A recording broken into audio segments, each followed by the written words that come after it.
When I was very young, my stepfather and I played an old game on his PC that was so massive it took 3 or 4 5.25-inch floppy disks to load and start. This 8-color game was called Starflight, and it was a non-linear space exploration game.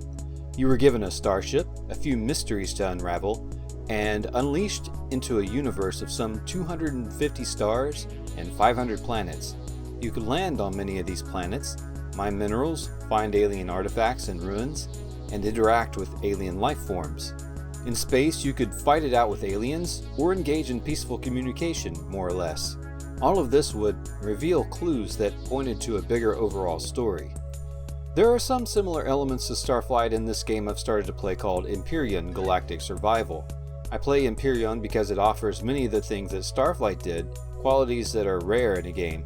In addition, Empyrion GSE is a sandbox with a custom building system that rivals Space Engineers. Going back to Starflight, I used to gaze at the ship on the cover of the game package and fantasize about what it would be like to be on that ship. When the time came for me to select a capital ship in Empyrion, I could either choose a design that someone else created or come up with my own design. I just wanted something capable of interstellar flight, something me and a friend or two could live on while exploring. Fighting ability or resource gathering would be secondary, basically a general purpose, small exploration cruiser. It didn't have to be very big, but big enough to take upgrades as needed. Now the beauty of the ship from Starflight is that it did all of that, and the exact appearance of the ship kind of varies. This means that I don't have to match any particular design with perfect authenticity. After all, making exact copies of known ship designs is a challenge in Empyrion with questionable results. So this is what I came up with. I decided to call it the Interloper. Here's her rough story. You see, I came across an old Polaris surplus salvage yard, and this old ship was scheduled to be scrapped, but I loved her so much that I decided she just needed a little bit of love, so I bought her, and just like any old classic, she's a project boat, meaning I'll be tweaking this thing for a good long while. I named her the Interloper, which means someone who audaciously goes places they're not really supposed to be. She's 106 meters in length, pretty big but not huge. By comparison, a Corellian corvette from Star Wars is 150 meters, and Star Trek The Motion Picture's Enterprise is 300 meters. Let's present this ship from bow to stern from the outside, and then we will go inside to have a look. Now we are going to do the exterior look. We are here on the landing pad of the Crab Shack base on our nice ocean planet, and there's the Interloper sitting on the capital landing pad that we have built. So I'm going to go to my drone, and we will have a look at the outside first, starting with the front section. The whole theory, I believe, with this front section, which has the bridge, the captain's quarters, and the executive quarters, is that perhaps it is a separate detachable ship. And just like the original on the Starflight cover, I just had to add these wings or airfoils on the side because it really gives it a nice distinctive look. So this is where the bridge is. If we move back a bit, just like on the Starflight cover as well, I've put 2 airlocks here. Losing contact with my drone. Let's do a little walk up to it and get a little closer. As you can see, I've also added a lot of illumination on the bottom. There is a retractable turret. At the moment it is a projectile turret, maybe changing that. There are spotlights here that are off, but there are regular lights coming down illuminating the area below if you're ever working on this area at night. Now these airlocks are pretty good for getting out of the ship in space. On a planet with gravity, it is a little bit hectic. You kind of have to be careful when coming off of this. If you just drop off here, you're likely to break a leg. What I tend to do when I'm landed here is I come off of this airlock onto the wing and over to my platform for my land base. And as we go back, you see I have illuminated the name with spotlights. As you can see, Interloper is nicely illuminated there. In the original Starflight game, the edge of this neck would be populated by cargo pods, which I may still do at some point, but at the moment they are full of crew quarters. I may actually replace some of these crew quarters with more cargo space, because you can never have enough cargo space in this game. So let's walk a little further back. Here where the neck meets the main hull, we have a section here that is actually sick bay. There's a reason why it's there, which I'll explain later. This is not a weapon, this is just a decorative antenna, but it may be a great location for a fixed mounted artillery weapon at some point in the future. Bottom here we have a landing gear, another retractable turret, which is retracted right now, or extended right now I should say. There is an identical one, not quite identical because it's a laser turret, but there's another retractable turret on the top, which is exactly like what you see on the cover of the Starflight game. Now, a lot like Star Trek ships, this ship has nacelles. At the moment, these are populated mostly by thrusters. Almost forgot to mention, on the side of the nacelles are the rocket launchers. In the Starflight game, this is where the missile launchers lived. Only one on each side right now. That's probably going to change, because the name of the game in Empyrion is to have mini turrets. There are additional anti-personnel turrets, or anti-life form turrets, on the bottom of the nacelles here. If we have a look at the back, this is where the main landing bay is.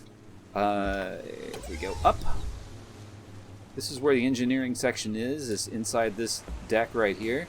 And then above that is a landing pad with a little repair bay and repair console for smaller ships, or ships that cannot fit through this door down here. They can certainly land up there. There's also plenty of space for them to land on the nacelles if that is necessary. So that pretty much covers the exterior. Almost forgot, of course, there are the main propulsion thrusters back here, which is probably going to be filled up with more thrusters later. Can never have too many thrusters. I'll probably fill that up at some point. Let's have a look inside. Here's the main bay with the motion detecting ramp and door. This bay is big enough to fit my SCAR T2 Prospect mining SV in here, although I did have to remove a dorsal turret because it would get hung up on the door. But to the left and right are stairs that go up. In this case, there's the O2 station, and armor locker, and just another locker there for weapons and personal items. Over there is a repair station for things like armor and personal weapons. On the left side I have my cargo controller and cargo containers, which can be expanded upon, but I'm thinking I may need another cargo bay for harvesting materials. Now, the reason why I put sick bay up here, by the way, there's the advanced constructor. Have room for more constructors up here if I ever want to make this a little factory ship. Don't see a need for that right now. But the reason I have sick bay here is because if you get injured out on the planet, or you have some sort of problem, parasite, broken leg, frostbite, whatever, you can come in here and take care of yourself. All the stations are available here, and there is a nice view outside on the planet's surface. So that's that. This is the lowest deck of the ship. There are actually 3 decks. Let's go up to the main deck. This is the main deck. We are facing forward. To starboard is the galley. Nice galley with a little coffee bar. Who left this door open to the bathroom? This is a bathroom area with showers if needed. That would be pretty much the crew bathroom area. The captain and exec have their own section. And here is a nice seat where you can look out while you're eating your lunch or chatting with your friends. You can sit here in the galley and look out on the planet's surface. Here you can see the base and the rest of the ship. The ship name, very iconic place. I should put a logo here. I'm kind of partial to this logo. On the port side is the hydroponics bay. It is off at the moment. Can turn the grow light on if I wish. And 9 plots. However, I'm not using this much because I'm finding that I'm returning to base a lot and filling the fridge up with items from the base. But it saves power as well, but I might change that. Okay, we will go aft to the engineering section. I was trying to build this big enough for expansion, but even now, with 2 generators in here, fuel and O2, gravity generator, warp core, it's getting pretty full. I do have a solution to that. There's the O2 tanks back there. I do have a solution to the crowdness. Here is a CPU extender. You need a lot of CPU to run a ship like this. And tier 3 CPU extenders and fuel tanks for Promethium and general fuel. The warp drive uses pentaxid fuel, and this is the warp core. These pipes, red for warp, yellow for regular fuel, thinking that on ships you have red for like hard diesel and yellow for light diesel, something like that. So I decided to sort of match that on real ships. Here we have auxiliary control where you can actually control the ship if you wish. We're not going to do that right now. Now, the solution to space and adding more items such as generators. In fact, the shield generator is not apparent in this engineering section. That is because this is access to the nacelles over here. This is the inside of the nacelle. The nacelle is mostly full of thrusters. However, I've added a shield generator in one of these nacelles. You can barely see. So there's empty space to add more hardware in there. But yes, if I need to add something, I might just put a door here.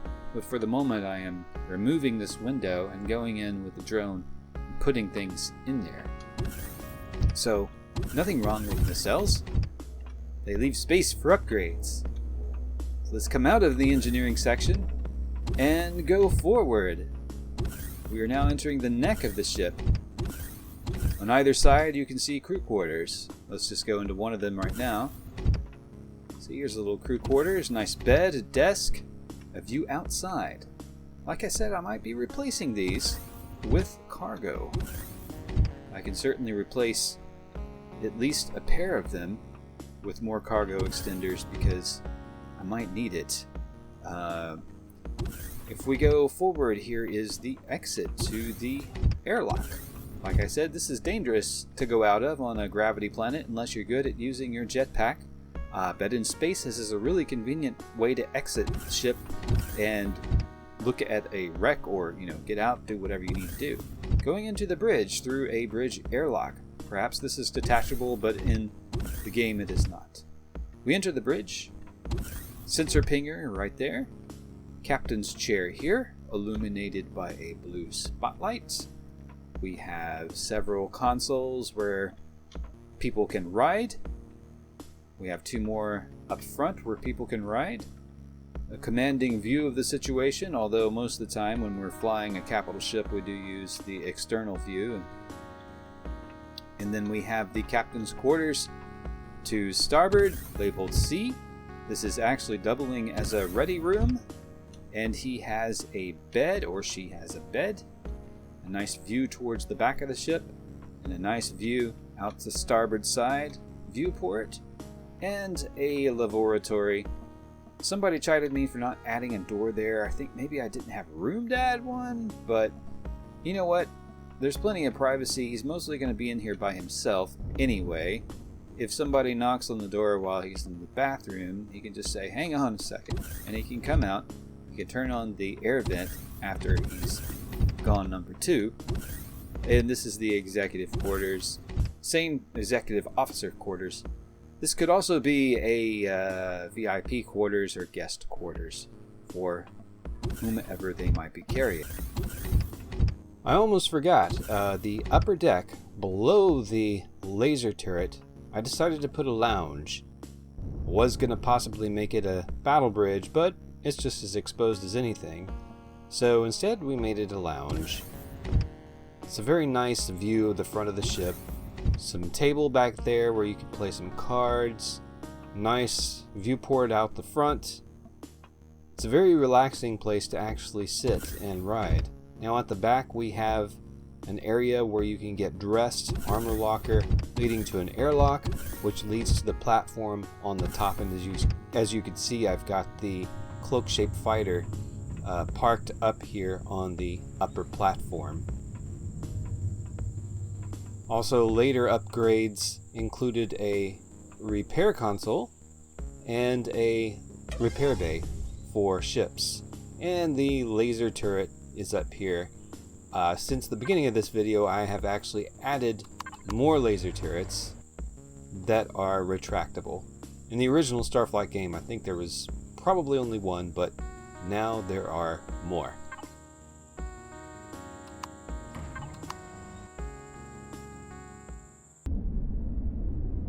So this was my first attempt at a capital ship design in Empyrion. There are many larger and more impressive capital ships that others have created on Steam. I may eventually put this one up on Steam that you can download. If I do so, I will probably make some modifications to make it something like a starter CV meant for indefinite upgrades. Something to get you out into interstellar space, but something you can live on as well for a while. But you'll need a lot of iron and titanium to build this old girl. Materials that can be found on most starter planets, moons, or salvaged from wrecks. Before ending this video, although I have been a bit neglectful of Patreon, I don't get much support there compared to similar content creators, I still feel inclined to thank all the old patrons and the following new patrons: Raymond McVeigh and Hibiya Mori. Until next time, space friends.